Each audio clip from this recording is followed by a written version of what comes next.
For any UVS staff that are listening, make it happen. What is up, gamers and players? We are back. We're in a hot air balloon over beautiful Albuquerque, and we are headed home. It's gonna take a while, so we're gonna have a little chat while we wait.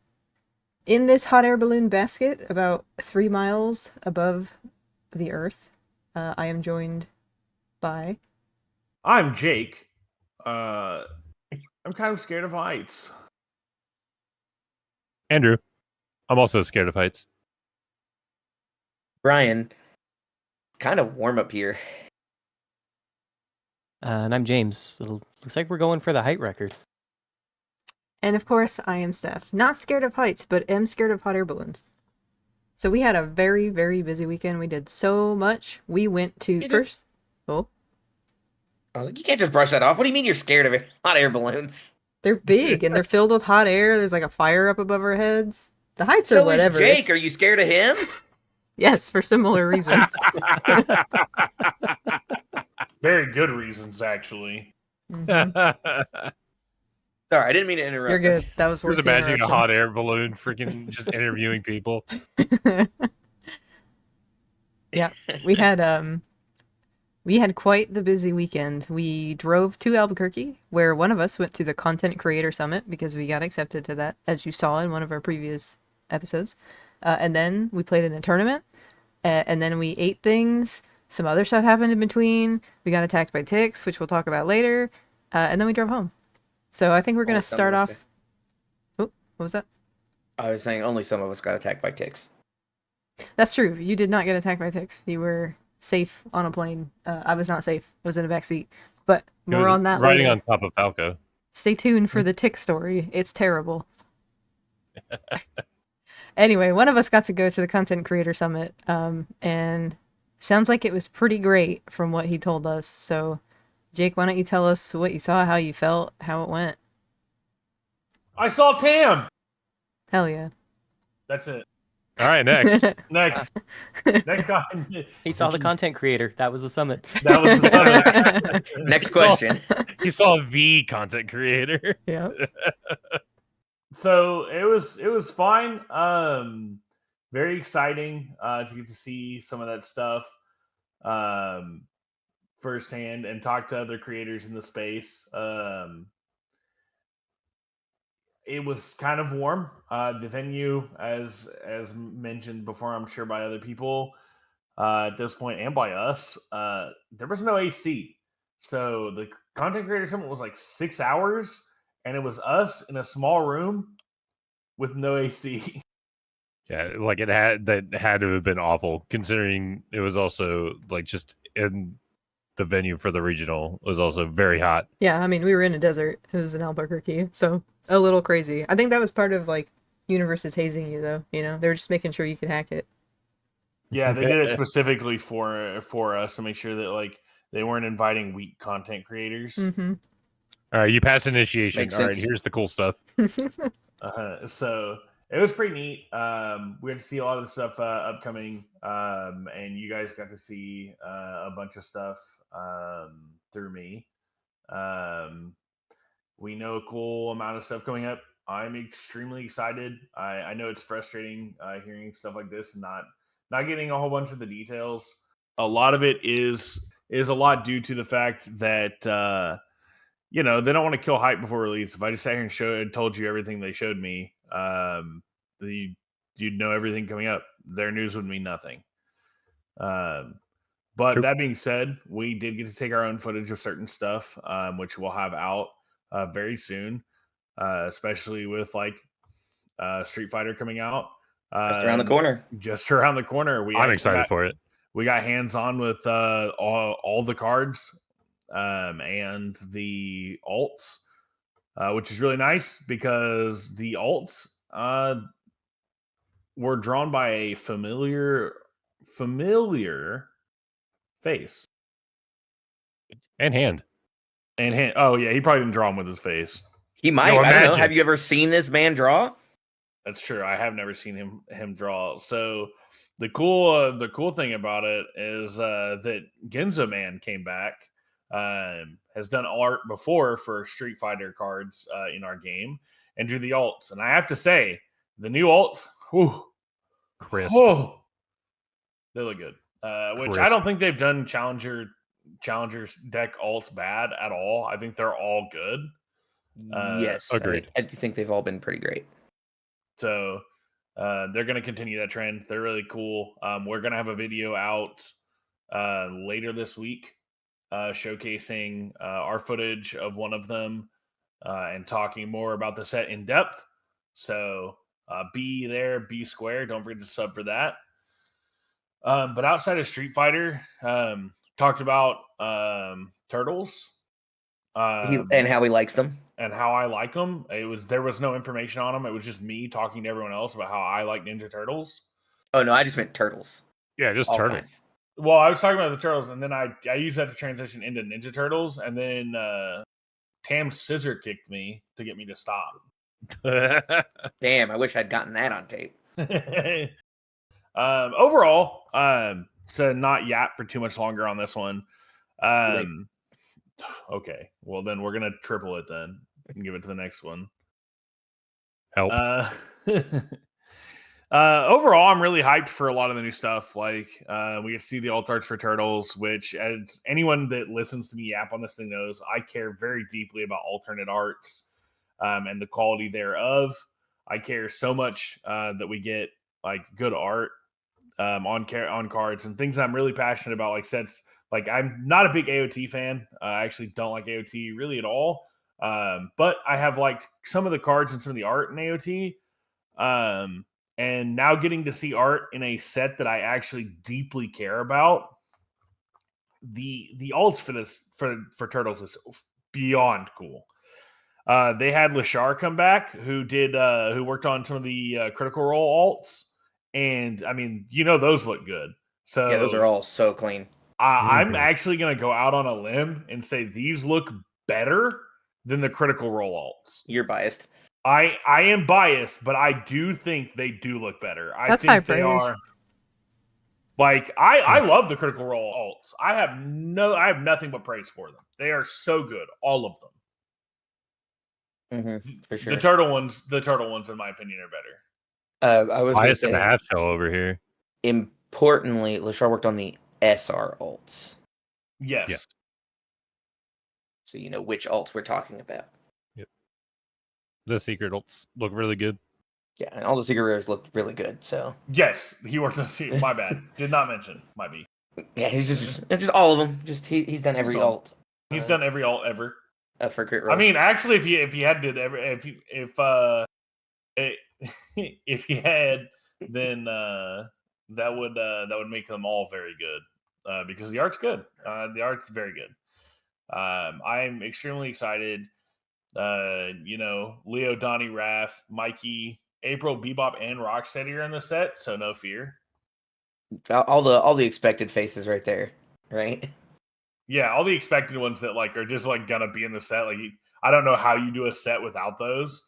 Yeah, I would have been more surprised if they were like, "Hey, turns out Donatello not in this set." I'm like, what? Why? No, It's like, wait a minute. It's like, What? like why? Because you why? talked about it so much, I wish we would have gotten a set with no turtles in it, just all the side characters. actually, that still would have been pretty good. That would've been Especially cool. because this set is primarily focused on the Mutant Mayhem movie, Which was a great movie.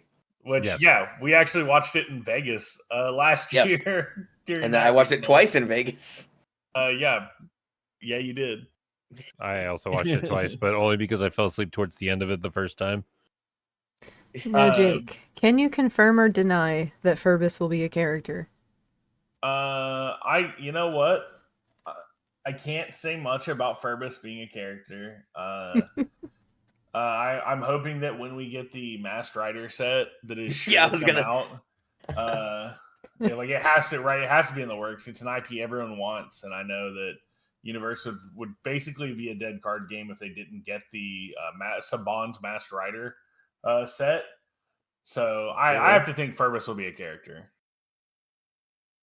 Yeah, it's like he's not part of that universe at all. But He's what? Is he not in TMNT? No, that's- he's from Saban's Masked Rider. that's why he kept saying that. Oh, I thought that was like I don't know. You guys you talk about turtles and you're like, oh, he's from the sewer revenge arc. Like, oh, okay, sure. Revenge arc.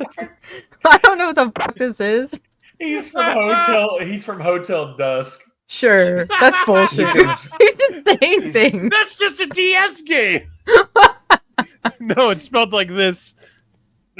I am also ignorant on this. Did Saban work on turtles like separately? Okay, so here I think I figured out the confusion. I figured it out. Because there has been a link to this conversation before. I'm Yeah. with Stephanie on this. Okay, you can be with Stephanie on this, but you're wrong because you're getting your wires crossed. Saban did a Ninja Turtles adaptation. It was called what was it Oh called? crap! Which one was it? The Next Mutation. Thank Yes. you. Yeah. And they had Okay. 5 turtles. They had a female turtle named Yeah, that's what we were talking about.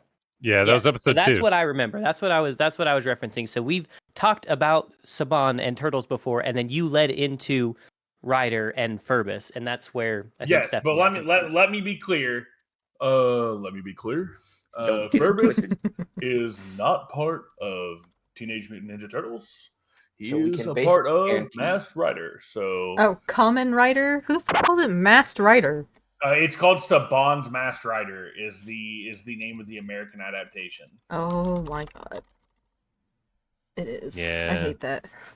I mean, yeah. you that's why- you can fact check me all you want. Ask Andrew. This is my pressure point.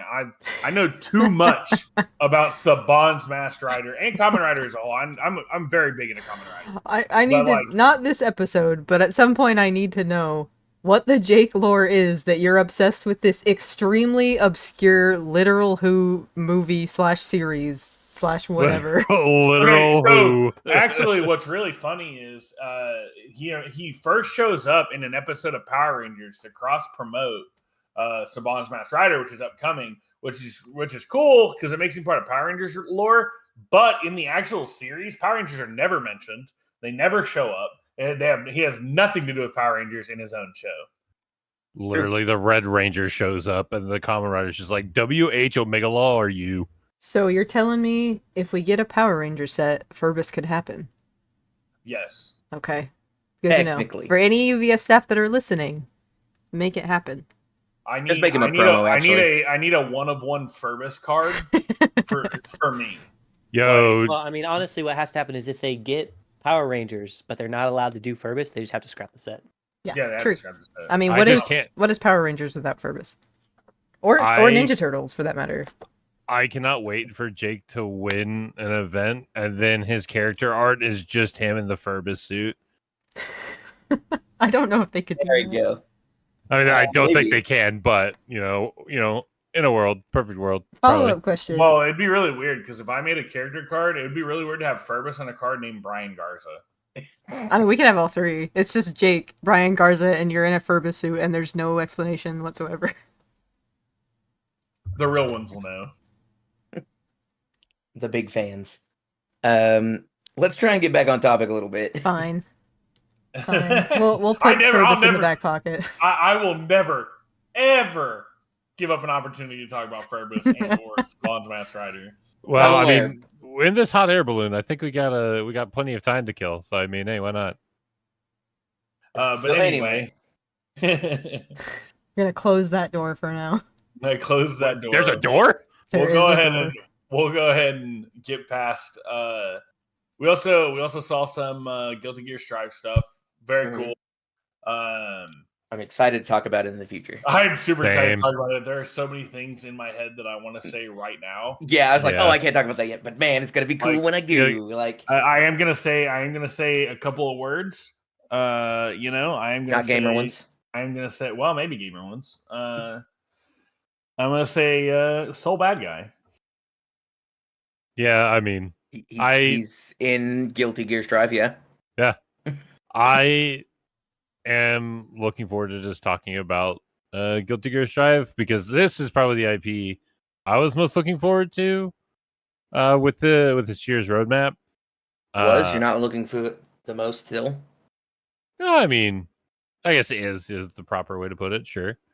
But it is something I'm really looking forward to seeing more of, and I can't wait to talk about stuff that's coming out of it. Same. And you know Yeah. what I'm also interested in seeing more of is the boss battles. And I know, Jake, you got Mhm. to do one of those like at the Creator Summit. So I'm glad that there's more focus on that. Did you like the boss battle? Was it any different? I actually have not heard this from you. Was it any different from like the boss battles that you've played with us previously?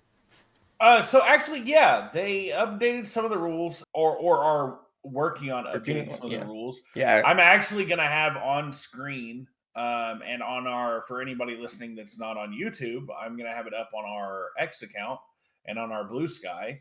Pictures of the boss battle, the boss itself, and the rules.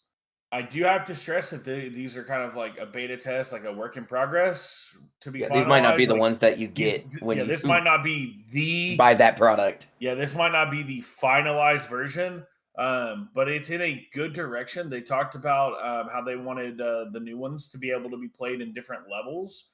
So the one we played was designed to be played with a sealed component. So we actually built decks out of 6 packs of AOT Apocalypse, and then fought the boss, and it was a lot of fun. I'm not entirely sure if we'll have our footage up because I know the device is missing currently. That's awkward. It's very awkward. But I'm sure Brett from UK Versus will have some footage for it because him and Brody from Brodenkainen were in our boss battle. Shout outs, go check them out. Def, go check them out. Both of them, they're both swell people. But yeah, we'll have pictures up on our X, on our Blue Sky, and hopefully on screen here. It might not be on screen, not sure, but definitely on our X and on our Blue Sky of the boss and the new updated rules. It was a really good experience. I think boss battles are really cool for PvE stuff. I'm not like super into them. Like I don't do them like all the time. I've done them like a handful at like different events and stuff, and I think they're very fun. And they're very fun for like people who are just kind of getting in the game and want to like experience the game with their friends. So I feel like it's a very beginner friendly, or if you come from like RPGs and stuff, like the Critical Role boss battles are very good for people that just want that ease in where they kind of get a little bit of the game with playing with their friends. For sure. I will say the way it's supposed to be played is like I said, the 3 different tiers. This one did feel fairly challenging for the most part with our sealed decks, which has me excited for the rest of them. Yeah, I'm very excited. If you haven't been able to play PvE boss battle yet, they're usually at tournaments. I don't know. I think you can just play them like one-off. I'm not 100% sure. But next tournament you're at, try it out. They're super fun. And speaking of tournaments, we all went to Albuquerque to play in the tournament. Did we? What Yeah, tournament? we all did. go Tournament? play in What the tournament was that? Huh? What tournament? The Universus Albuquerque Regional Tournament? TM? Trademark? Trademark. You know what's really crazy is I feel like out of the 6 Response on Play members, there were only 5 of us that entered. No, all 6 of us entered. Only 5 of us played at least one round. All 6 Yeah, of you us can't- entered. You can't say more than that either because Nick played literal one round. Yeah. Yeah, I feel bad he didn't have a good And time. for people that want to know that how his round went, it was on stream. Oh, Yes. Nick. Yeah, It was his one stream round. I believe he played against JJ. he got BTFO'd round 1 and was like, I'm done. Pretty funny. Yeah. So, love Nick. He'll probably share more about that. Not in this one since he's not in this one. He Did not have to be in this hot air balloon. We didn't have room. Well, we might Yeah. have an audio recording of him at some point. He's he also might be our scared of- special call-in death. He's guess also we should actually scared of heights. True. Yeah, so he says, "Why don't I just take my car and go? You guys take the hot air balloon." Yeah, we're actually racing him home. I said, Okay, "Hey, well- I don't want to," and Jake says, "Too bad, get in and just strap me to the hot air balloon." So here I am. That's on brand. Does sound like him. It does sound like me. Actually, Andrew, get in. I'm already in. All six of us were at this tournament to varying degrees. So Correct. and we all did varying degrees of question mark. I won't spoil it, but I will ask you guys about it. So we're gonna start with Andrew. How did you do? Who'd you play? And what did you think of the tournament as a whole? So I played Jin from Dark Tournament. I didn't play Devil Jin. I didn't play Jin from the starter deck. So you played the But wrong Jin, is what you're saying. I played the wrong Jin. Yes, Gotcha. One of three in Jins fact, was an option. that is what I named my deck. I named it Wrong Jin. Nice. And I played him on the Void symbol. The deck strategy was basically, I'm going to defend myself and keep you from doing your cool stuff that will kill me, and then I'm gonna play all these cool attuned cards that will let me kill you. The success rate varied. I works. ended up not doing too well. I did okay. I actually did a bit better than I was expecting to. My first two rounds, round 1 and round 2, were both against Godzilla. And I ended up tying both games. So I did take a game off of both Godzillas in that round, in the respective rounds. Round 2 is actually against Anna Margaret, who is in a Fae cosplay, which I didn't get to say. Loved that cosplay. I also just really like cosplay and respect cosplayers very much. Let's see, round 3. I think round 3 I played against I think his name was Elijah. I think he was part of Let's Talk UVS, I believe. He was playing Midoriya on the move. I lost to that in 2 because it was basically Fajin Dunk, but replace Fajin Flurry with Phantom Threat. Mhm. And it was very classic silly. Yeah, it was the Mirio secret from Undaunted Raid. I literally saw what he was doing. He was just building, not really swinging. And I said, "Is this Fajin Flurry? Is this Fajin Dunk?" And he says, "One could say."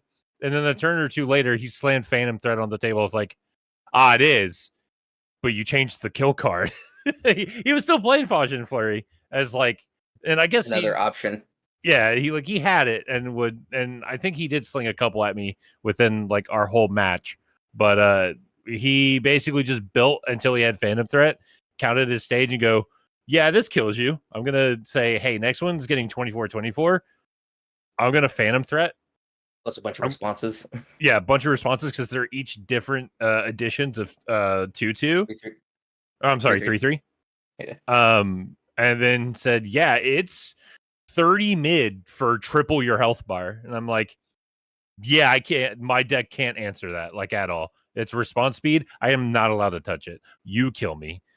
Congrats." It was very funny. Like I know a lot of people were not a big fan of that stuff, which I get it for sure. I just sat there laughing. I was like, "That's funny. That's cute. It's funny." Let's see. Round 4, I ended up playing against a Pike Trickfoot. And trick is a good word to say because that match was a little tricky. We were both just kind of in game 1. We played a long game 1 because he kept gaining health. I couldn't really chew through it, and I had a lot of speed negation. He couldn't get attacks through. So we both just kind of sat there doing next to nothing until he overcommitted a little bit, blocked a couple of my attacks, and I said, "Okay, I'm going to Helm Blast on a 7. I passed it. I had like 4 or 5 momentum. And he's like, "Okay, where can you get the damage?" It's like, I had a couple of things on my stage for damage, but it's like, it has powerful 5. You have 2 in the card pool, and I gave it ended up with Jin's response, gave it like 3 speed. I made it fast, and I made it lethal for over 20, almost 30 damage. He said, "Okay, I'm dead." And we actually only finished it. We finished that game, and we were a few minutes into game 2, and then it was just kind of done because time was called. And then round 5, I played against Ghidorah, which I was not. I didn't get too much practice against Ghidorah, but I did. Funnily enough, it's not why I was running it, but I had Bad News Bullet in my main board, the rare from Percy's rare from Exandria, where it gets double damage if my rival's health is 10 or less. Ghidorah always has 10 health, so that attack is always for a head. So that was very funny whenever I would slam it on the table, and then my opponent just sat there looking at their hand and their stage going, yeah, that's a lot of damage. They always answered it. So the Ghidorah deck kind of slapped me silly for a long game 1, and then game 2. I actually believe they got it in 2. Because it actually went a little quicker than I was expecting. Game 1 was still a little long, but and then at that point I was like 1-3-2. I'm sorry, I was 1-2-2. So I was thinking, well, if I stick around and try to win these next 2, I could probably make top 32, maybe just bubble out. And then round 6, I unfortunately am blanking on his name, but he was part of Let's Talk UVS, and he was playing Nick Reagan on air. A bunch of them were. Was it I Nick think. Reagan? Yes. No, it was not Nick Reagan. Okay. He's not part of Just had to make sure. Yeah. I realized later that the list was on air.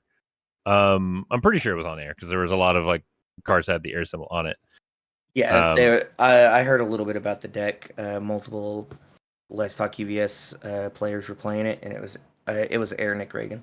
I lost that match in 2, and my deck, as defensive as it could be, could do nothing to slow down Nick Reagan.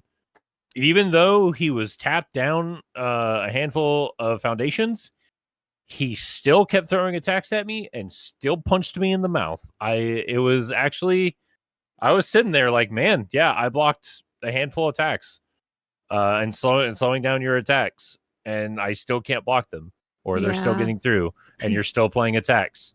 So I couldn't really do anything. I couldn't kill the character. I got close, I think, game 1. I got him to like probably in the 10s, maybe just under 20. And it was just I couldn't kill the character. Like I just couldn't. Yeah, that was a common complaint I heard and it's funny, we haven't talked about Nick Reagan at all on this podcast. We've talked a lot about like Devil Jin and other bust characters, but like Nick Reagan's busted according to like everybody that we talked to at the tournament. I have never played against him, so I don't really know. But this is a common sentiment that he is like game breaking busted. Yeah, like I never played against Nick Reagan before this either. I didn't get a whole lot of practice in. Do regret it, but yeah, I sat across from Nick Reagan from the character, and just like, man, yeah, you are just still slinging attacks at me with like next to no resources available to you. This is messed up. All right, so I ended up losing that round, and I ended up dropping after that round. Because my slim chance of getting top 32 was kind of over after losing that game. But like no like ill will or anything towards the player playing Nick Reagan or really anyone, because like character's really good. You want to win. I get it. Yeah. And no ill will to any of my opponents. Everyone was chill. Everyone was cool. The event itself was very fun. Really liked all these side events that I actually got to play in. I got to participate in. And I really liked seeing that. I really liked seeing the on-demand side events, the side events that the organizers had planned. It was overall just a very fun event. Yeah, absolutely. Well, it sucks that you did not get top 32. No, but I got 67th, and not to really spoil it, but I mean, I guess this is sort of a spoil. I ended up doing second best. So I am now the vice captain. Oh yeah. Welcome back, True, vice congratulations. captain. What's that? I said welcome back, vice captain. I I guess was it's not never vice welcome. captain. Yeah, you never were. Well, in spirit, maybe you were. We'll go with that. He wasn't. We will move on to our dethroned captain. Jake, how does it feel to not be captain anymore? And also, how was your tournament experience? Well, if you're gonna start with the easy part, feels good. I'm glad that somebody else is finally getting to take up the mantle. It's a little sad, seeing as I will always have been the best captain, and there's I think the event was fine. I played Yusuke. I went 1-3, and then I dropped. I played Godzilla round 1. I lost my game in 20 minutes to somebody that did very well in the event. very good at playing the game in general. He said it was his first event, but his Godzilla stomped me pretty hard. I played Yusuke, as I mentioned on the podcast. We talked about before the event, and it was fun. It has trouble against stuff like Godzilla. I was hoping I wouldn't have to play Godzilla. Played it round 1. It smashed me to pieces.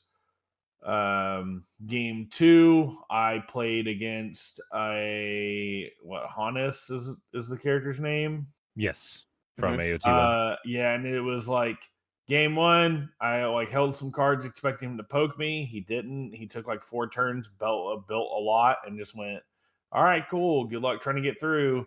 And I just wasn't able to like get through and kill him before he killed me. It was pretty close game 1. Game 2, I tried to rush him. I overextended just a little bit, and he was able to play through what I had left in my hand to stop him from killing me. And yeah, so he took game 2. Game 3, I played Devil Jin. I've played so many games against Devil Jin in general. And I feel like Yusuke, I actually had several texts for Devil Jin in my deck. So I 2-0'd Devil Jin. And then I played against Grog, which I played against a gentleman from Undefeated at Locals. Very nice guy. Game 1, we both had really bad checks. Mine just turned out to be a little bit more detrimental. But game 1, incredibly close. He got some bad checks, and I was like, yep, time to punish you for having bad luck. And then I drew no attack cards and went, well, okay. And I built, and then I was able to play enough stuff to stop his turn, and he checked a little bad there too. And then I was like, all right, cool, time to kill you. And then I believe I checked 5 3s in a row. That is very rough. It is a major feels bad when you have the prime, like the window is open to punish your opponent, and your deck says, "Now we're drawing cold. We're drawing Yep. cold turkey today, fam." Mm-hmm. Yeah. And then, like I said, game 1, we both had bad checks. Like he was playing well. He was defending me, doing what he was supposed to be doing. Just he had bad checks. Otherwise, he might have been able to kill me. That being said, I then also had bad checks. So sometimes it just happens. It's part of the game. And then game 2, I'm gonna be honest, a little bit frustrating. I did more than 49 damage total if before reductions in that turn. Just based off base stats of everything I played in my card pool, and left him at 1. That is where damage reduction feels really, really, really, really lame. Because one of the big things about Bertolt too was him drawing cards, discarding cards, and reducing your stuff for free out of random. Well, Grog does it every single attack, and that mixed with cards like setting the record straight, where he goes, "Yeah, I just took this attack. I took like 3. Cool. I'll get a rage counter. Okay, cool. During your attack, I'll draw a card. Setting the record straight, I'll discard this card for -2 damage." That's actually very funny. Yeah, so then everything is effectively -4 damage or more, because like he had other damage reduction stuff on board. So when I played double Spirit Blast, I played 2 different copies twice each. I played it 4 times. I played Spirit Charge Kick and into a Spirit Gun final. Base damage on a double Spirit Blast, it's a 4 mid for 6. In Yusuke, it's a 5 mid for 7. And I played that 4 times. So that's 28 damage. And he wasn't even at full health either when I started this kill turn. And then that's 28 damage. Spirit Charge Kick is a 4 high for 6. In Yusuke, it's a 5 high for 7. Spirit Gun Final gets 3 damage from Spirit Charge Kick, and then it gains 5 more damage, and then 1 from Yusuke. And it's a 5 base. So it's a 14 damage move. So yeah. And that's Did he before, block any of them, or did he just he didn't block a single one. That's rough. He did not referee block jury on them? He didn't. No, he did not. Yeah. between what damage model he had in stage and setting the record straight, I was not able to kill him with all that damage added up. And that's just like the simple stuff I have on my face on the board before any other modifiers that I may or may not have played. It felt rough, and I'm not saying, and that's not to say like Grog's broken or whatever. It's just like when you're playing a character that like can put out that damage in a turn, and you just go, "Oh, sick! You didn't block a single one, and you're still not dead." It's rough. That's rough, buddy. And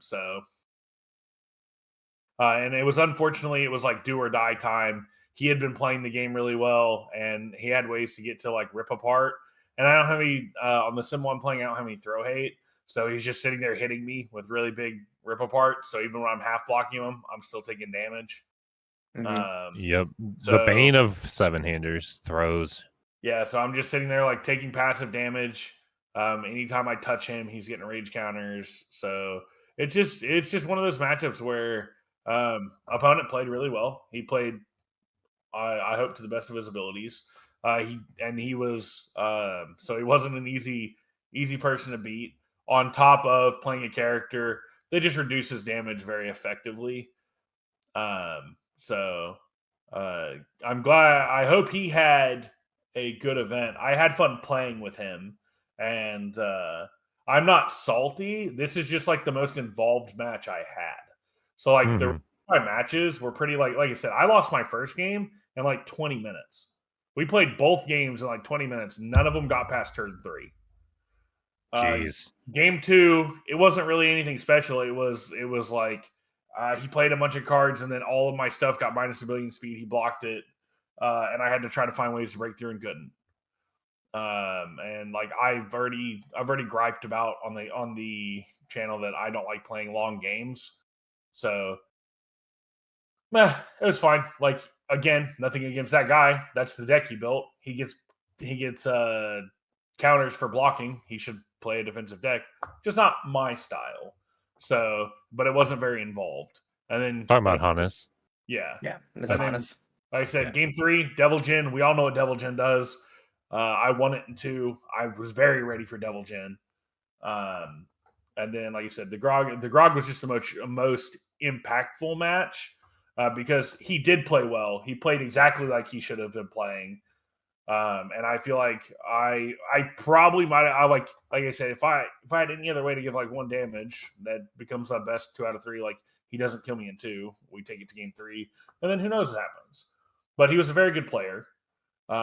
It's just like one of those like damage reduction in this game feels rough because when you look at your raw damage numbers and you're like, yeah, this is for like any character's health bar, and they didn't block any, and you're just like, Other than that, I had fun doing interviews. I had fun talking to other content creators. I got to have some really cool experiences. Hung out with Brody from Brodenkainen. Was really nice guy. Very nice guy. Big fan of that guy. And we, like you said, we did some sick interviews. They had cosplay contest. I didn't partake. But we'll talk about that later. Yeah, it's all really Sunday stuff. Yeah, looked all fun. And then played some side events. Trying to think anything else that was like super notable about my event run. Not really. I had a good time.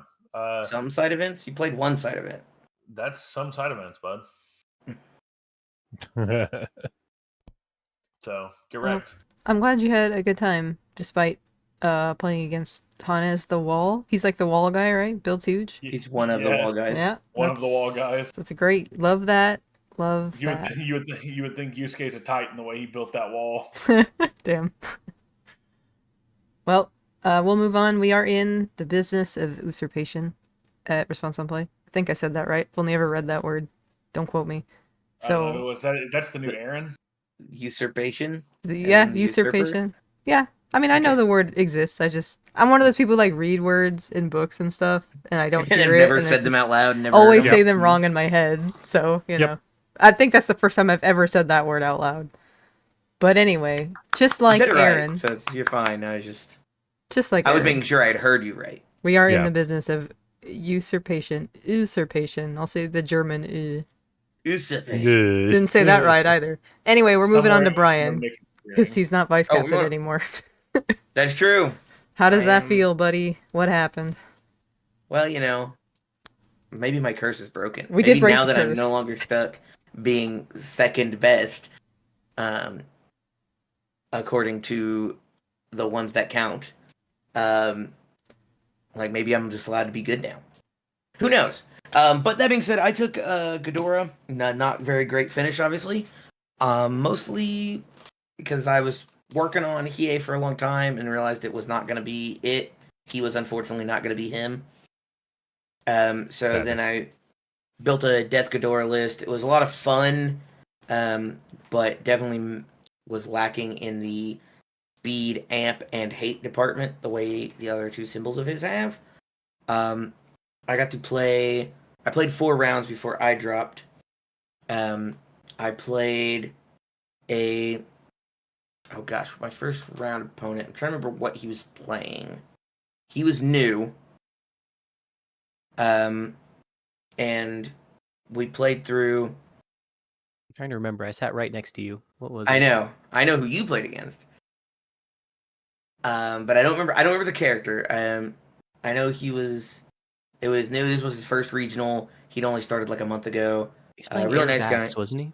Yes, you're right. It was Air Vax 2. It was Air second Vaxilon on Air. And basically we had a long game 1, which is pretty standard for Ghidorah, it feels like. Definitely at least with the way I play it. We had a long game 1. I throw out the string. It should basically be unblockable. And he has the Jin parry 0 diff, the one that ignores progressive. And he has to check gray to block with it. He checks a 5, taps out, he blocks, I can't play another card. And then I'm at like 1 health on last head. And so I'm just like, you know what? You got this one. So we play another one. I almost kill him on like a 15-minute game 2 to try and tie it up. It doesn't quite happen. No big deal. He gets the win. We go to my second round where I played. Oh gosh, who did I play against? I remember my first and last round really well, but we played. It was we tied. I know I basically tied in overtime, and then no, sorry, I lost that one, and then I won my third one, and then my last one I was played against James's opponent from round 1, who they were both playing Devil Jin. So I played against the Devil Jin.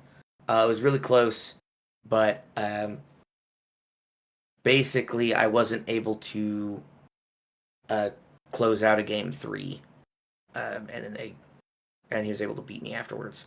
Like I went on a turn, it wasn't enough, and then he came after me. After that, I was like, well, I'm 1-3. There's nothing really that worth trying to continue. And so I dropped from there, and then I joined up with everybody else who had dropped. We ate lunch, which was very good. We got lunch for all the other people who were still playing, and then we played a pre-release side event, which was very fun. And then everybody else spent a whole bunch of money on cards, which was also really fun. And I helped them open those cards for Saturday. Do we want to talk about Sunday now, or do you want to talk about Sunday later? We're going to talk about Sunday later because we got to get to James and then we got to get to me. And I did a lot of things on Sunday. Did you do a lot on Saturday? Kind of, yes. I don't know. The days blur together. All right. But yeah, James, go right ahead. Excuse me, I'm doing introductions. Now, You're right, James, sorry. go right ahead. Yeah, I had a pretty fun time. I was in contention for most of the day. didn't quite make it, but felt happy with my performance. I started, like Brian said, I played Devil Jin. Round 1 was a mirror against another Devil Jin who Very I different was list, though. yes, I was playing a very tight 60 streamlined. These are the good ones kind of list, and they had a little bit bigger, a little bit more of a tech, a little more tech pieces in it. Um, they played the deck fine. Unfortunately, with the bigger list, they just couldn't quite find it. There were, I think, both games we played, they drew a hand of 5 gray at some point during it, and during both games, I found 2 to 3 exam strategies, and I just had what I needed to kill him. But good player, just unfortunately a little bit unlucky with the draws. Round 2, I played against a Deku on the move. It seems like there were quite a few here that were doing the dunk list, because that was the same thing. I we played against them that was a little bit harder to crack. They had a lot of answer pieces. I did manage to take it, but I did get the same thing I got by the Phantom Threat. I did the math on a Fajin, and I was like, well, I can't kill him this turn, but I can set myself up very well for my next turn. And if they play a Fajin dunk, they don't have the damage. And then they played Phantom Threat and had Powerful, and I was like, well, I just got him. But I did manage to take it in 3. Round 3, I took my first loss. I played against an Ochako 4. Very cool list. I played Ochako 4 at the last Nationals. I love that character. So She's really cool. yeah, I Very don't cool. mind getting my ass kicked to it. I did throw a little bit. I should have taken game 1.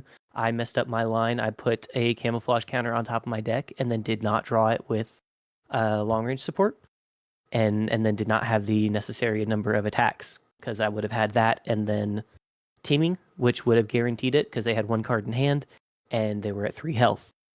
Then I played teaming and it got blocked. So,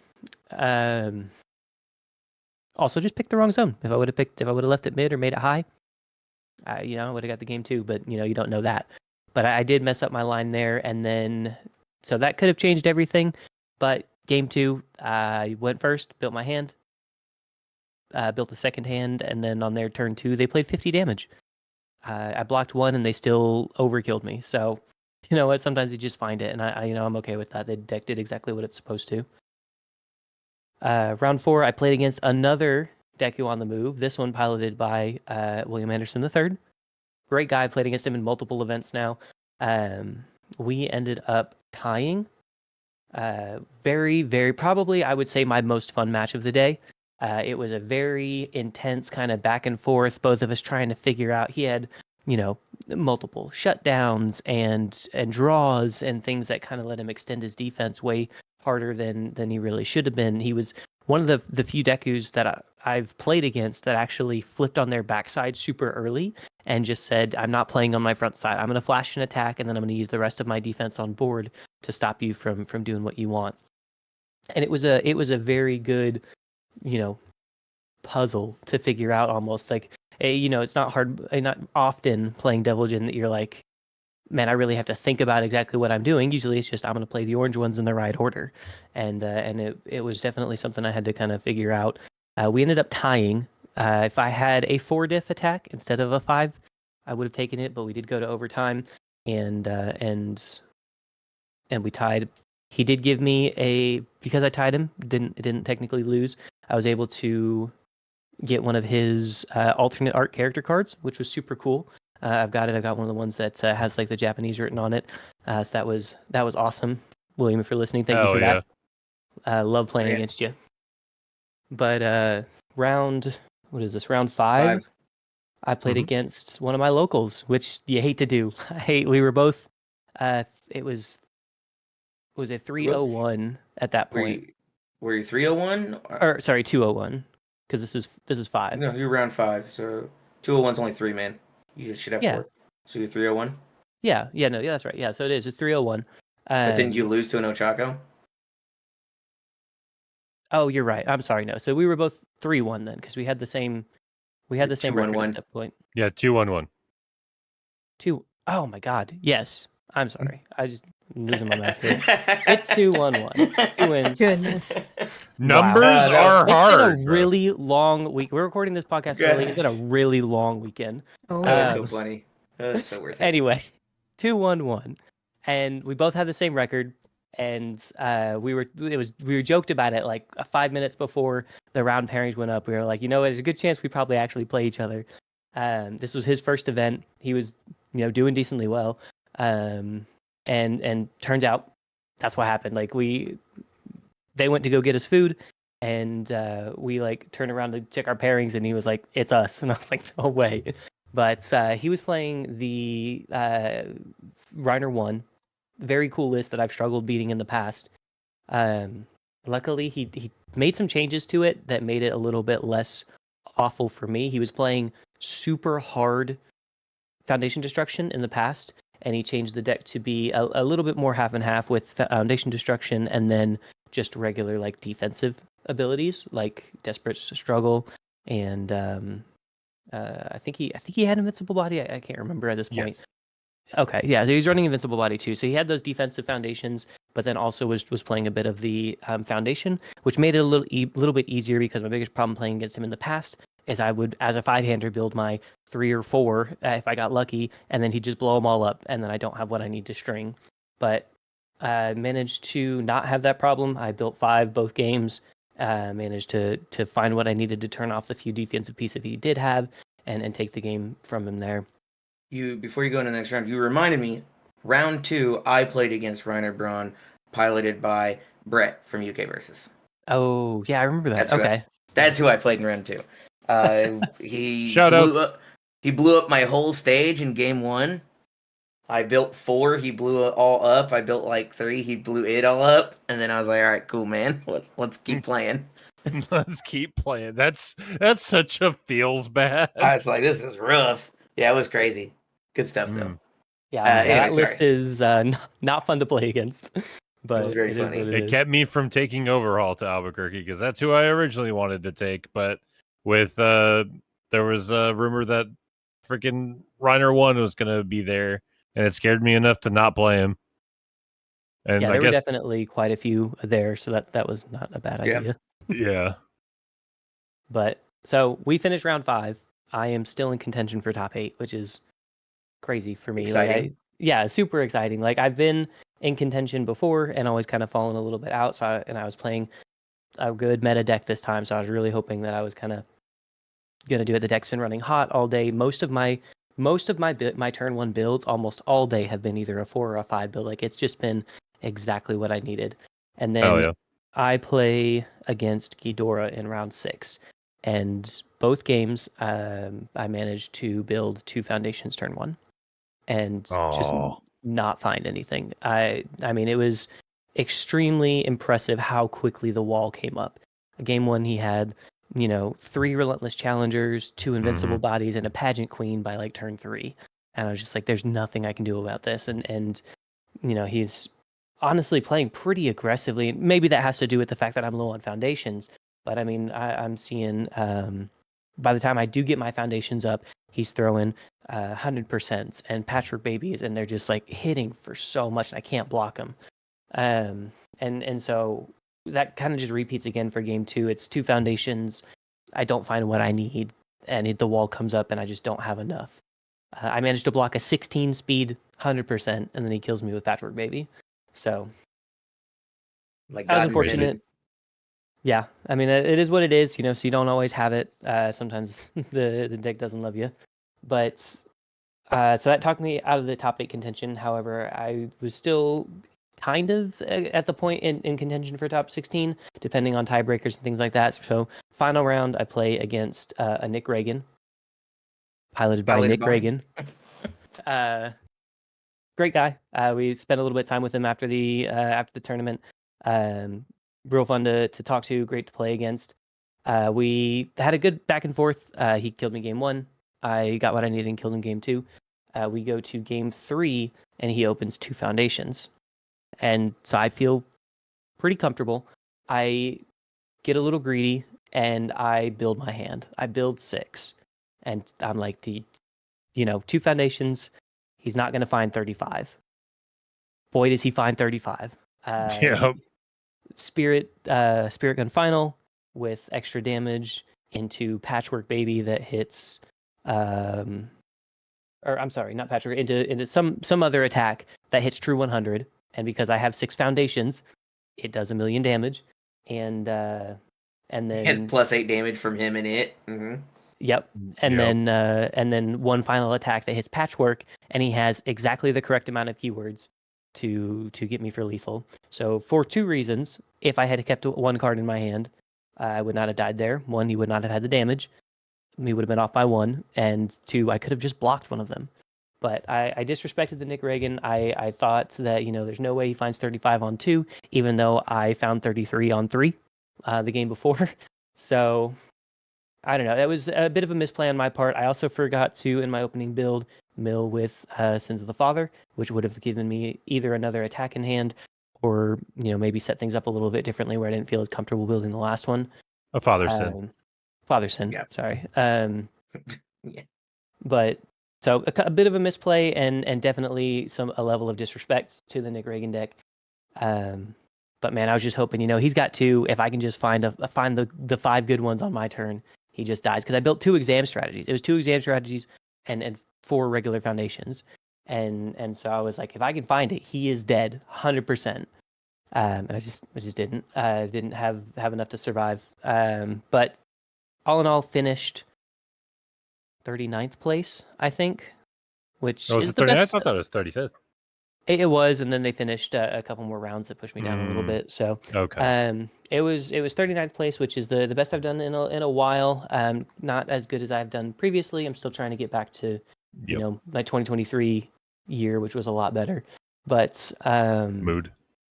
I was really disappointed that I didn't make the top 32 because that would have given me all the points I needed for Worlds.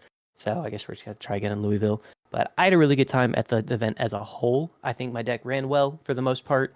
It did what I wanted it to do. I think I piloted it well, except for a couple, mistakes, both in play and threat assessment.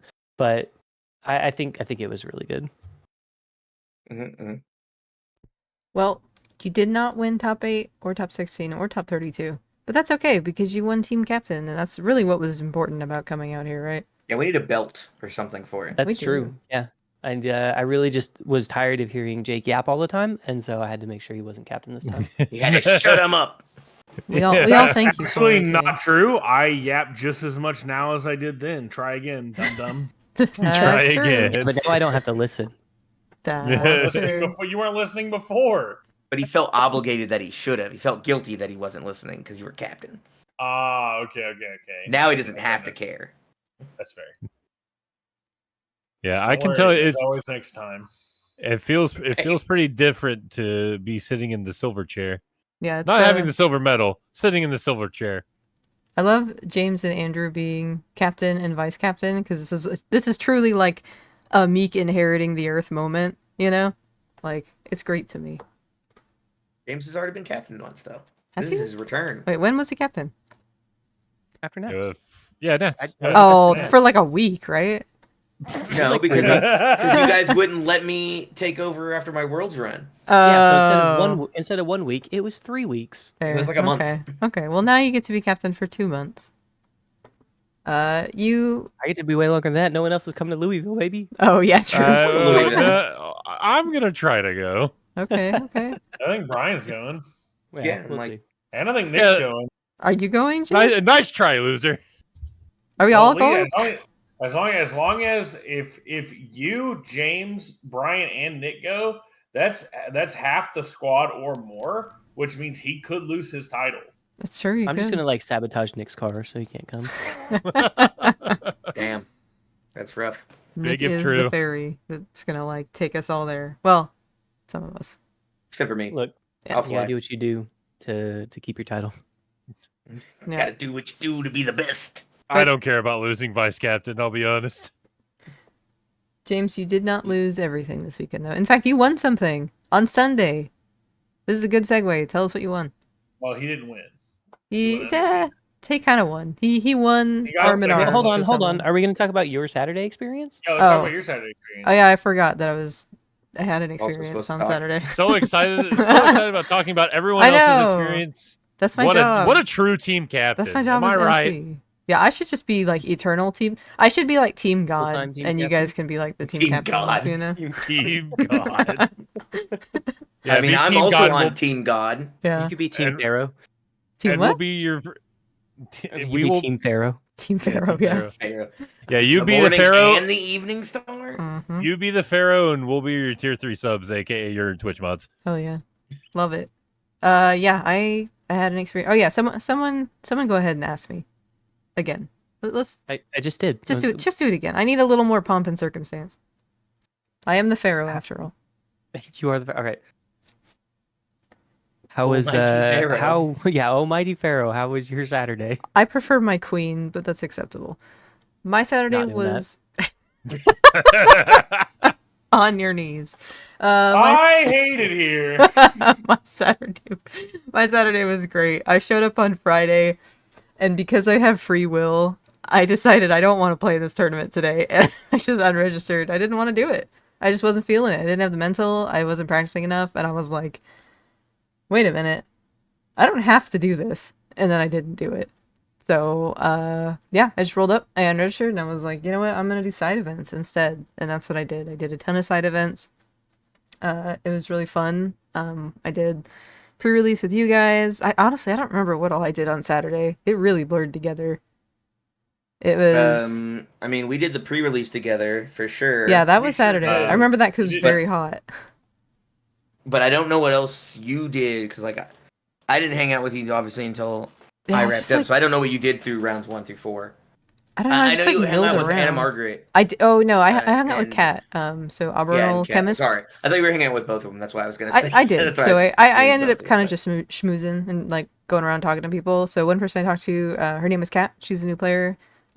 She's friends with Anna Margaret. Her socials are Albuquerque chemist. She is It'll be a in the description. SFX artist. So she had a really cool Annie cosplay on day 2, like Annie Titan Word. cosplay. It was Very cool. very cool. Also had a business card that was also had very nice art on it. Yeah, no, Mhm. she's super talented. So I got to talk with Kat a bit, and we kind of talked about the experience for new players and how, like, some of the things that we would change as her being a newer player and me being a player who's more casual competitive. I am competitive, just not really at the same level as you guys. And this was feedback that I also gave the TOs, was that I come into these tournaments because I don't have a lot of space to play casual universes, because when I play at my locals are you guys. So I'm playing with you guys, and you guys are playing to do well in tournaments. So people playing universes generally, from what I've experienced, are not playing casually. They're playing to do well in universes. And so they're playing at like a different level of competition. So I come into like these tournaments wanting to play because I don't really get the opportunity to play like casual competitive. And I'm playing at like a much lower level of competition than everybody else. So I come in and it's kind of like I care, but I'm not really expecting to do super well. And it's like I'm playing against people who are like wanting to top or win. So there's kind of a difference in intent there. And I talked with Kat about it, and we wish that there was some kind of middle ground, or even just like a free play area at the tournament, so that people like Kat and I, who are coming to these tournaments and not necessarily wanting to play in them, or maybe we were playing a little more casually, so we drop out super early, or we just like scrub out or whatever. Like, I wish there was a place for us to still be involved and play the game while like being in that tournament setting, but not necessarily playing in it. So like just like a free play area of tables, like the only tables we could use inside the tournament were the ones that popped up after a bunch of people dropped. And we were kind of told, like, once side events start happening, we got to kick you out. So I was like, well, I don't really want to get into a game and then have to get up. And then, like, if we didn't play at these tables that were only there temporarily, we'd basically be, like, banished into the hotel lobby. And, like, I didn't necessarily want to do that because I wanted to be around where all the energy was, where people were playing, and it was exciting, and my friends were there playing. So that was something that I thought was really important. And that was one of the big things I did on Saturday, was I just kind of, like, floated around, like, listening to what people were saying and, like, hanging out, doing a few side events. I did the scavenger hunt, which was really fun. It was very silly. I wish we had more like silly stuff like that at these tournaments. Heard lots of feedback. A lot of people were not happy about not getting a lunch break. And I agree. I think that's really important. And that's something that people have Not complained ideal, about for sure. for the last few tournaments. And other people have brought up that it's dangerous to have a lunch break. So some people, like for medical reasons, can't go that long without eating, especially because we were told that like we would get a breakfast or something like that, and then people didn't end up getting a breakfast. So like things kind of changed. So a lot of people went all day without eating, which for one is dangerous for some people, and for two sucks. I mean, like when people don't eat, like you're tired, you're grumpy, you're hungry, you're not playing your best, you don't want to like hang out and talk to people, you don't want to do interviews. Like That's why I did terribly. It's because I didn't eat a BLT.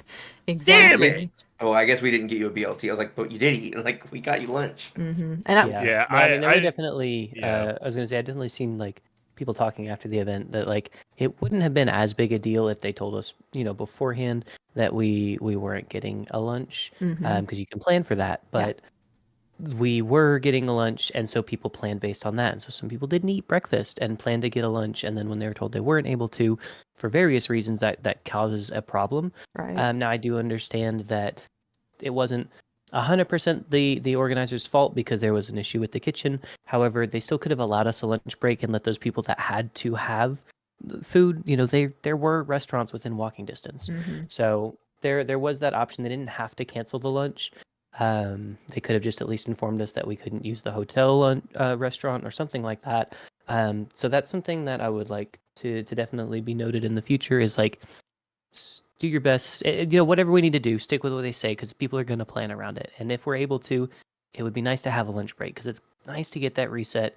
And it sucks to go that long without eating. Yeah, Yeah. I this might be a controversial opinion.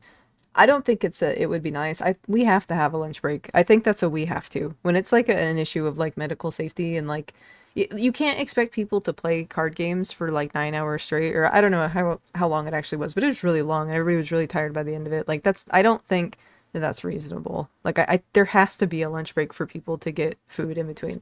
So I might be controversial, but that's what I think, just based on like what I was hearing at the event and what I was seeing. Like there were people dropping out to go get food. Like there were people who were like really upset about it. There were people who were like diabetic and had to eat food, so it's just an issue of safety and making sure people are safe and can prioritize getting food. Because like I said, people at these tournaments are playing at a very high level of competition, so they're wanting to win. So like I would not be surprised if some of these people were like, hey, I'm getting like dangerously hungry, but I don't want to stop. I don't want to like leave and potentially not make it back, and I don't have anyone who can bring me food, so I'm just going to play through the hunger.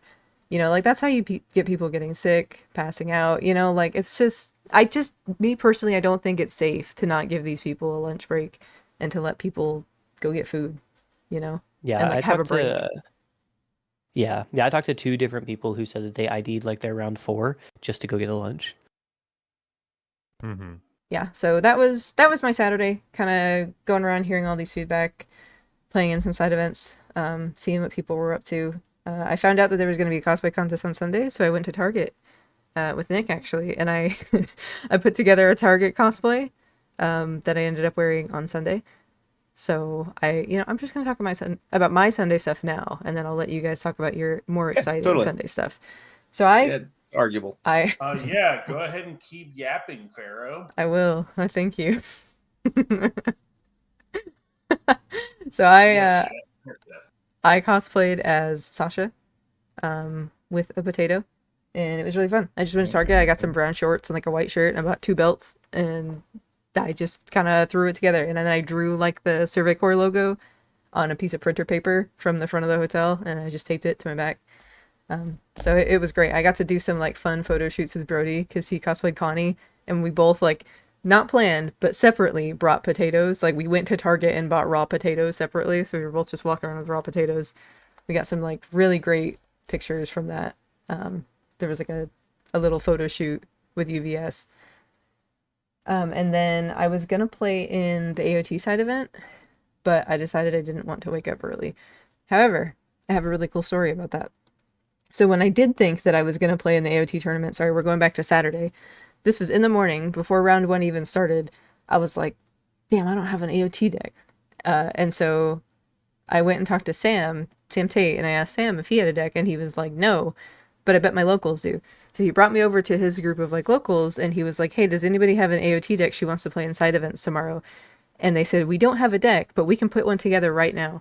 So 8 minutes before round 1 started, these 3 people sitting at a table, and I don't remember their names. I think Tyler and Logan, Angela, who was also in the cosplay contest. 8 minutes before round 1 started, they put together a flock deck for me to play that would be viable for Spotlight, and they were killing it. Like, they were setting out cards, and they were like, no, change this one for this one, and they were like going crazy with it. So I like, it was so cool that these people didn't even know me, and they were just, Sam was just like, hey, can you make her a deck? And they were like, yeah, sure. And so they made me a deck to play like right before That's their awesome. round 1 started. I didn't end up playing it, and I was pretty sad about it, but like Saturday night, I was just wiped out, and I knew I wasn't going to be able to wake up early on Sunday. But it did get played by Nick in the AOT Spotlight, and Nick ended up going like 2-1 with it. So not only did they put together like a deck quickly, it also did well in the tournament. Yeah, it did pretty well, and honestly, from what Nick has said, he really enjoyed the deck. Yeah, like it was actually a really good deck. So it was, he had a great time with it. He's like after the event over, he's like, I'm building this when I get home. I'm Yeah. gonna build this in standard. Like, but we have Yeah, like he was very much pumped. we have such nice, talented people in the community. Can't say enough good things about them. And I Hell yeah. had a great time not playing in the tournament, but like doing things adjacent to the tournament. And one of those things was a cosplay contest. So I entered the cosplay contest, and there was a ton of people who were really talented that entered as well. I got some interviews with people who were in the cosplay contest, including Angela, who won for her Han Zoe cosplay, which was really cool. Anna Margaret and Kat were the judges for that. So we will have those interviews up fairly soon. Don't know exactly when, but they will go out around trademark. Around the same time as we do our other usual content that you can expect from us, which is top 4 interviews. We interviewed round 3 gaming, the tournament organizers, AJ and Mikey, and then we also just did some fun bits with other round content 3 creators. events, not round 3 gaming. Oh, sorry, round 3 events. AJ and Mikey from round 3 events. They do not own a game store. They do events. I made that same mistake, and they were very quick to correct me. Okay, my apologies. I have not actually. In the interview, is that we're gonna have to keep that in? Yeah, It's in the interview. Yeah, well, I didn't. I wasn't like, I didn't hear that interview when you were doing it because Brian had come back when his flight was canceled. So I was like, "What the hell's going on?" So I was going to talk about that too. But spoilers! Sorry, spoilers. Okay, spoilers. I'll stop yapping because I'm going to spoil everything if I don't. So I will ask you guys. We'll go back down the same order. Andrew, you played in Spotlight. How did you do? In the Spotlight event, I played Han Zoe 3. I got the kicked out of me. I lost all 3 rounds. My closest game was round 1, where I actually played against Logan round 1, the same Logan that you just mentioned. Which I didn't know who that person was until like later, like I think middle, like after round 2 or right after round 1, I found out who they were. I was like, oh, that's cool, that's funny. That was the closest game. He was playing Porco Galliard, and that was we kind of talked about it a little later in the day. That game we played in round 1 was the best our decks performed throughout for the whole Spotlight event. It was very funny. And I mean, Porco, if he's set up and has what he needs, he can potentially just kill you, especially since finding out just reading Porco's card, he doesn't have to transform, but when he does the enhance to mill to give stats, he can just choose to pick up an attack in the card pool and replace it with whatever card. We're both not entirely certain, but just reading the character card, that's what we kind of just went with. So if that is how that works, Porco can be sneaky good, I think. But that was round 1. I lost in 3. I sadly didn't have the enough attacks to kill him. He needed, on the last attack that was definitely going to kill him, he was tapped out. He needed a check of 5. I think it was on a 6. Checked the 5, tapped his character for 6, and killed me on the next turn. Game 3 was super close. Game 1, he didn't really have it, so I managed to punish him and kill him. Game 2, he really had it and ran my head in. And game 3 was super close, like a nice back and forth. So round 1 was definitely the best game I played at the Spotlight event. Round 2, I actually played against Connor. I forget his last name, but he was one of the national finalists. He topped 8 with Pony. He was playing Sasha. Sasha 2 specifically. And Sasha 2, still really freaking good, still really cool. Especially with AOT 3, she has so much more stuff to play with, and it ow my face, freaking ran my face into the dirt, into the core of the earth. I managed to survive a little bit. We didn't actually do a game 2 because there wasn't a whole lot of time. We did one game, and I decided to just give the into for Connor. He did misplay in game 1. He could have actually killed me, but he forgot to push a button or two, and that gave me a little wiggle room to try to survive and win it, but unfortunately I just couldn't do it. And then round 3, I played against Burt 1. Burt 1, still very good. I'm surprised that not many people are still trying to play him, because I think Burt 1 is still pretty good, even with his errata. It was basically just, I'm going to stack up my momentum, and then when I transform, I'm going to burn you for a bunch, and then now everything I play is lethal, while I'm also stunning your board. So like Burt 1 is still really good. Haunch 3, very fun. I actually didn't think I would like Haunch 3 as much as I actually did.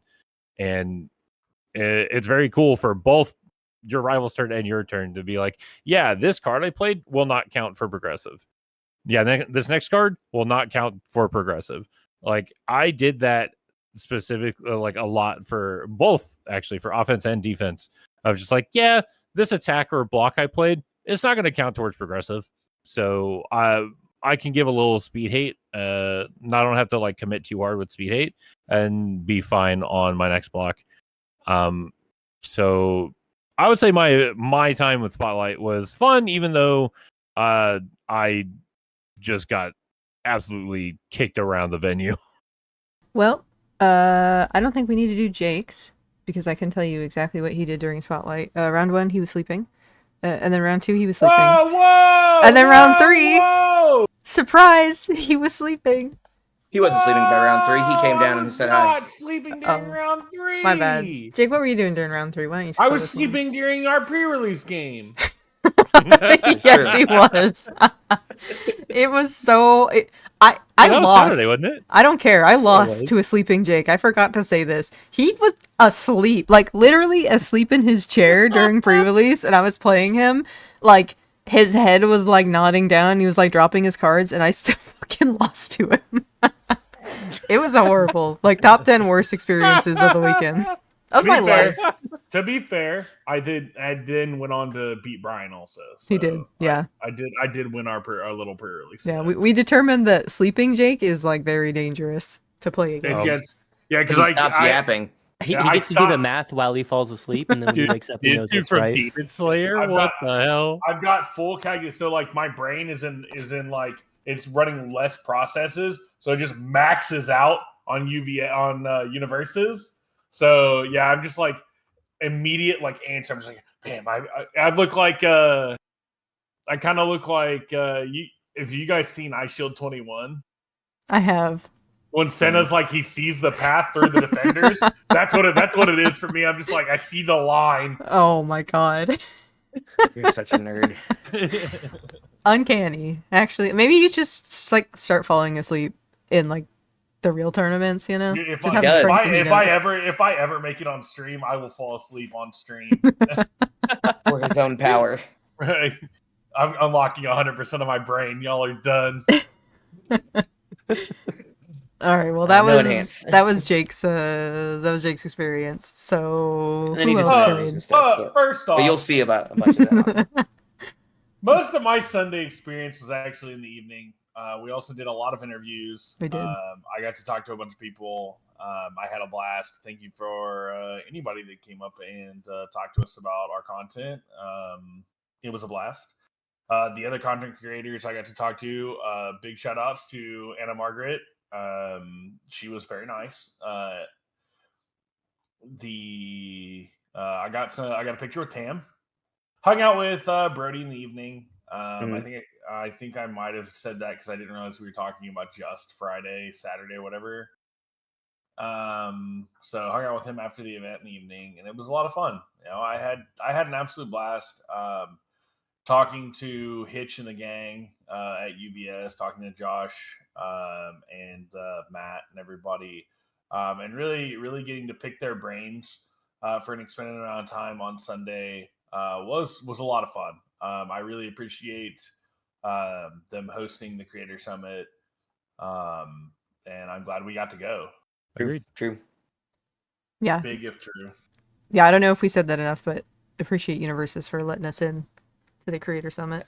I know we're a bunch of hooligans, so. Understatement. Some of us are more hooligan than other. Yeah, Yeah, like but I you. wasn't gonna call you out, Brian. And some of us are a lot more hula than gang. Exactly. Brian, how about you? What was your Sunday like?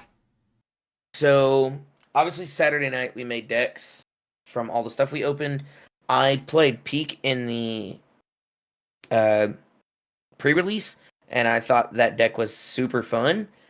And so I was like, I'm gonna build it for Spotlight and see how good it is.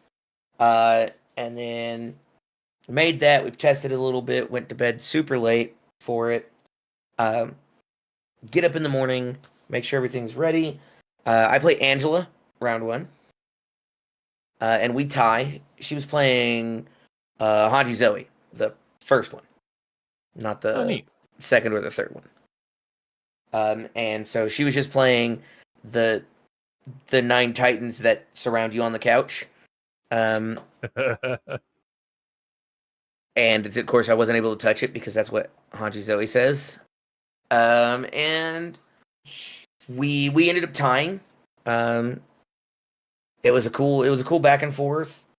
A lot of fun, and that's where I found out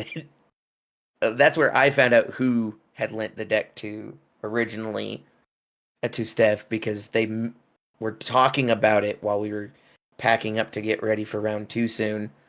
They were talking about it, and I was like, oh, because they were like, we don't know we need to find her, and I was like, oh, well, I don't know where she is, but I know where your deck is. It's over there. Like, he's playing it right now.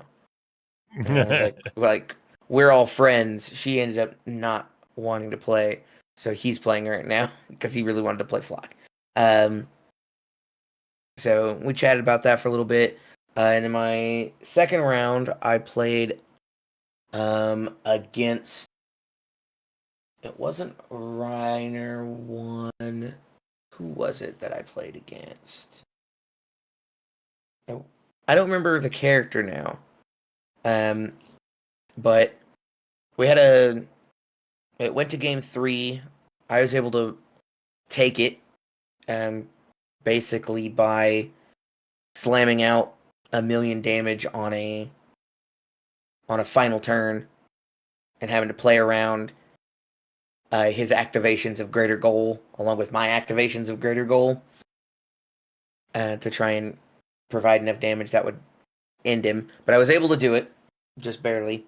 It was really fun. And then my last round was against a Reiner Braun Warrior. Reiner 2? Yeah, Reiner 2, the second one. And I got that one in 2, as I was kind of like really figuring out what was good and not good inside of that deck that I had built. It was a lot of fun. In game 2 against the Reiner,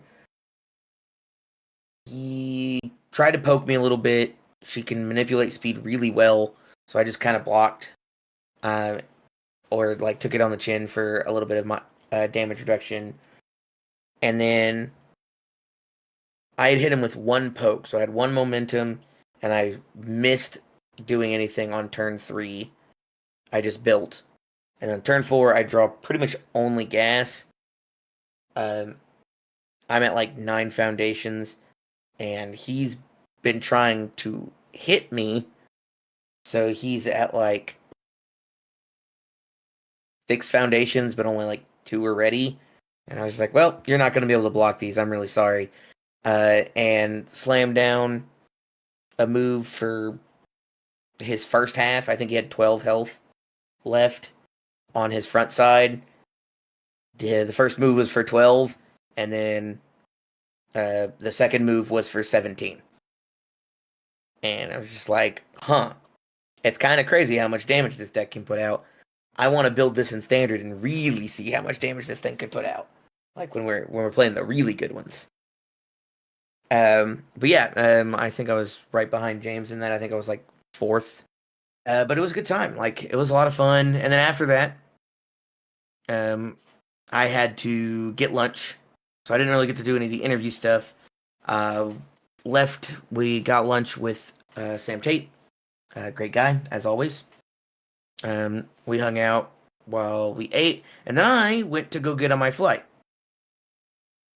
And then my flight got canceled. And then I came back to the hotel.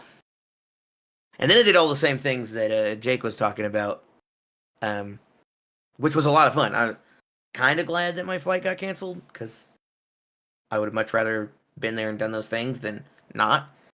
But, you know, these things happen. And then I flew out Funny on how life Monday. works. Hell yeah. That's all I could say to that. I knew it. I called it too. I was like, his flight's gonna get canceled, and then it did. Not only am I a pharaoh, I'm also prophetic. So, you know. You've got a Yes. prosthetic? I've got a prosthetic. Nice. Yeah. James, the last one. Coming back to you. Tell us about how you won. Yeah, I went undefeated in the AOT Spotlight. It was a lot of fun. I've been hooked on the same character ever since they got revealed. I played the new Annie. They're just fast Godzilla, and I like what Godzilla does, and I like playing seven-handers. So I thought it would be a good event to kind of try it out, see if my thoughts work in practice a little bit. Plus, you get to play with some cards that are a little unfair in other formats. So I get to play the very fair and balanced risky encounter, which was a lot of fun. So Yep. I have an opinion about that, but like, continue. Oh, we all know what your fucking opinion is. No card is unfair or unbalanced. We get it. no, it's Continue, just Jake. more balanced now that combined firepower is gone. That's also very true. That's his opinion. That wasn't what I was going to say, but But no, that was kind of the main point of my deck is Annie can string super well. So I was playing Determined Advance, the new support of the female Titan, which is Determined Advance plus draw a card. Almost, kind of like it's not, but it is. And then the new Jaw Titan's Bite that is kind of just the old. What was it? The Berserker Blow. It's or the Beast Summoning. You just get to grab them out of the discard. Like you have one, you get another one, and they each give +1 damage throughout the turn. So I was able to stack up multiple of them, like 2 or 3 of them throughout the turn, and then end it with the risky encounter. And I mean, the deck just worked. Like I found the pieces that I need. I got the damage. Theo Magath is very good in that deck because instead of giving +3 damage, you now give +5, which is crazy with all the momentum gain that Chaos has. true. Round 1, I played against somebody who I believe, if I remember right, said it was their first event, and they actually recognized us and talked to them a couple times. But his name was Daniel. So if you're listening now, pleasure meeting you, pleasure playing. I want to say they said they were going to Louisville, so I hope I see you there. But they were playing Sasha 2, still a scary deck. It's especially as a 7-hander. Once they get a couple of momentum, every attack is half my health. Yep. Luckily, I got lucky. They played a little bit too aggressively. We didn't quite find it and ended up overcommitting. And so I just got to play my strings. I had my backups, so everything was fast, everything was huge, and then I was able to find my lines. Got that one in 2. Second round, I played against friend of the channel, Juan from Team X. We've interviewed him before. We talk to him every time we get to see him. He was playing a super cool Jean Kirstein won. All the tools that he has now to kick things from the card pool, draw cards, VME on his face, like that deck was so cool. I've never seen it in action. There was a turn I played 7 attacks and did not hit him until the final one. And he had 2 cards in his card pool by the end of it. Like I think I it was actually insane. walked up and saw the carpool, and I was like, "Wait, what's going on here?" I didn't like say anything. I was just watching the game because I wanted you guys to like just have your game. But I literally stood there like, "What in the actual hell just happened?" Yeah, it was kind of insane the level of card clearing, card draw, speed manipulation that deck has access to, especially in a limited format like Attack on Titan. Now, of course, came out in that set, so that set's kind of built around him able to do that stuff. But still, Yeah. it was very impressive. It made me actually like I actually thought about like revisiting like John 1 because John 3 is like but like John 1 I think is probably the better of the 3 genres that we have. So like part of me I wanted to like try to revisit that one. So I did try to build him at one point. Yeah. Luckily, he was playing very defensively. He built to like 12 or 14 foundations, and it turns out that both support of the Team Female Titan and the Jaw Titan's Bite both have Deadlock Stun too, and I can go grab more bites. So throughout the turn, I stunned at least 8, may have been 10, and then ended it with a 23 damage risky encounter that he still could have blocked, by the way, but he checked a 3. And it was exactly his health bar. So that was round 2. We did play a round 2, or excuse me, a game 2, but we didn't have enough time, and so we just kind of tied it there, and I won round 2. And round 3, I played against Bill Evans, who was playing the new Jaeger Warchief. That deck is very cool, and as a 7-hander, very scary. Falling Titans, just playing that over and over and over, and then getting pluses on your checks to play really big, like the Beast Titan throw. It was a tough match for sure. Managed to get game 1 because he just couldn't quite find the line. I managed to build up and block, and then he spent a little bit too much trying to go in, and I just found the line. Game 2, I got killed on turn. I think he killed me on turn 2, but it may have been 3, but it was very quick. And then game 3, I made a good call. I let him hit me with the 6 damage move when I was at 7 health, knowing that he could not play his throw because he did not have enough foundations.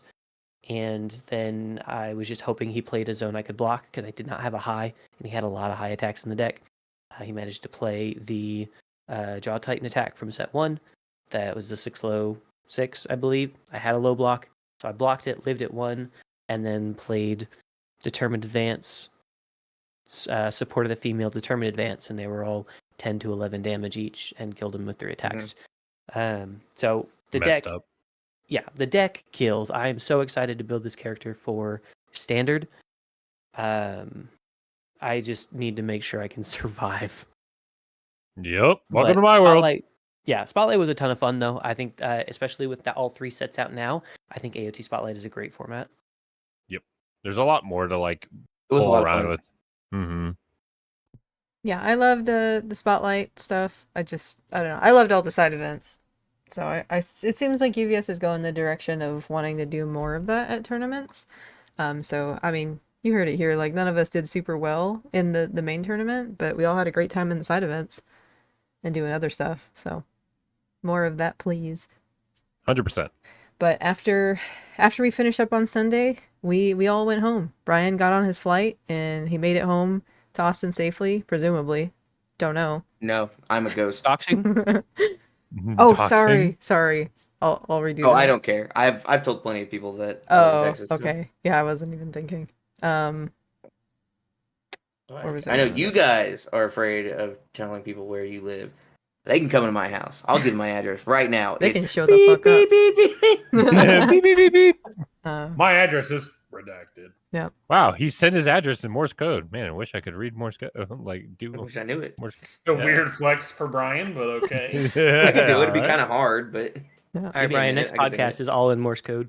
Oh, Jesus, that would be so long. But yeah, we We also made it home eventually through a series of increasingly more horrible trials. We made it.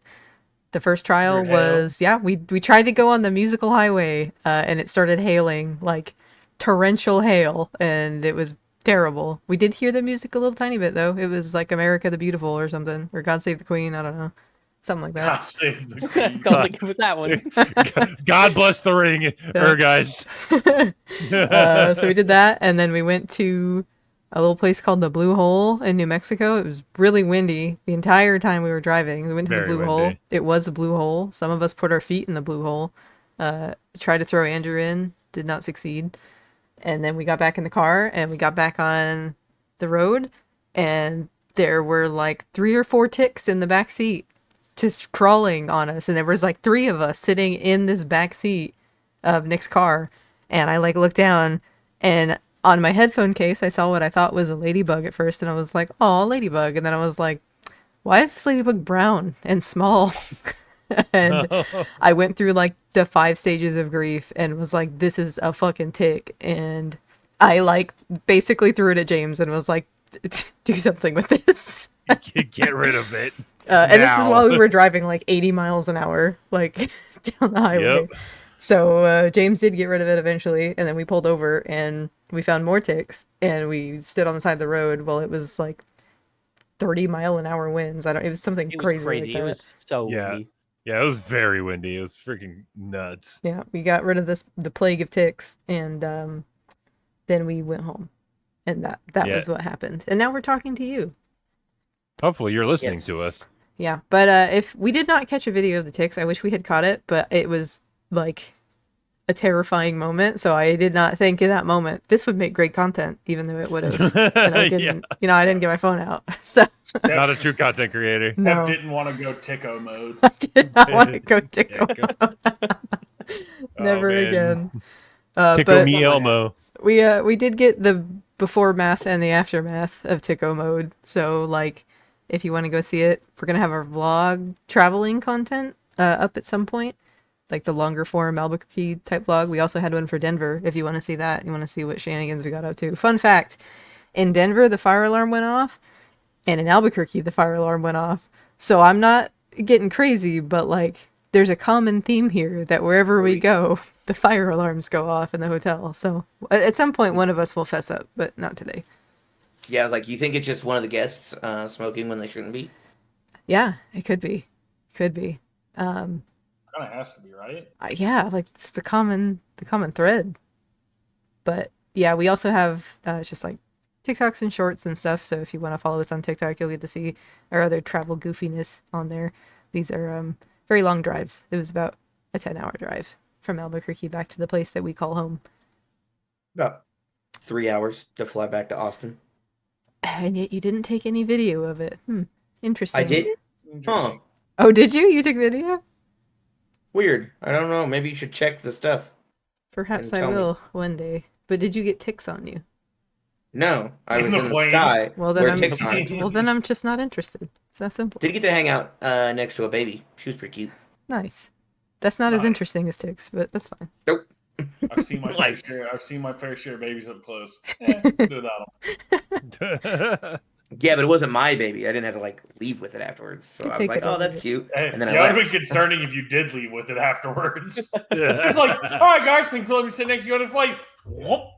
It's just like here crying in the background of He's like, Brian's I- mic. Brian, I'm doing a podcast, baby. How much- I learned some manners. Classic, classic response on play. That's what we're all about here. I was like, I think Doing you a guys podcast. are disrespecting Telling- how good I am with children. Telling babies to I stop. wouldn't be like that at crying. all. Telling babies to stop crying. I mean, Well, no, babies we- should stop crying. We go to Specifically Jake. we go to hospitals and we just go stop crying. Stop it. But Try yeah, to teach them early. we got tons of content coming for you, and we got tons of content on our TikTok if you want to follow that. So if you don't want to miss the Street Fighter 6 character reveal, the Albuquerque vlog where we talk about ticks again and film the place where the ticks probably got on us, but not the ticks themselves. We got some bits that we did. Just a ton of stuff that's great. So you should sub to us so that you don't miss that. You should like this video if you listened all the way through, or if you didn't, if you just like scrubbed to the end to listen to me talk more. You should also comment. Tell us what you thought. What do you think of ticks? Have you ever had a tick on you? What's your least favorite tick? All Things of them. like that. All of them. Actually, verbal. Okay. All right, fair enough. And you're canceled. Also, don't forget to check out our Spotify as well. We do upload these on Spotify. Or maybe you're listening to it now on Spotify. And if you are, thank you. You look really good in that shirt. Okay. You can't know how you would comment know that. on you can't comment on people like that. But okay. Well, Thank you. We get to keep doing stuff like this because of listeners like you. Thank you. Suddenly we turned into PBS. yeah, I was just I was thinking. I was trying to remember their outro so I could like riff off that. That was the bit. Yeah, Yeah. can't remember that outro, so we're just gonna do a normal one. This has been Steph. I hope there's no ticks in the sky. This has been Jake. I hope there's no ticks in my eye. Fucking hate you. Okay, what? Hello? It's so dumb. I want to go home now. Please finish. Andrew, I don't have a rhyme. Ryan. I think we're losing ballasts. And I'm James. I'm just the other guy.